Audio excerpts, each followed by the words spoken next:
এই এসিটা আমি 3 দিন আগে পরিষ্কার করে গিয়েছিলাম। তো কাস্টমারের অভিযোগ এখন 3 দিন পর এটা F1 একটা কোড আসতেছে।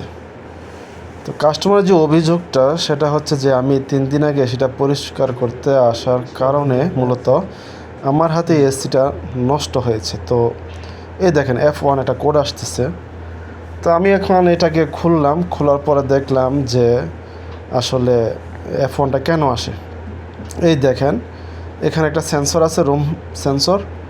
তো এই সেন্সরের তারটা ইঁদুরে কেটে ফেলেছে। তো এখানে ইঁদুরে এই তারটাকে কাটার পর এখানে F1টা আসলে মূলত আসতেছে। তো এটা তো আমার হাত নাই এখানে, আমি কীভাবে নষ্ট করলাম রে ভাই।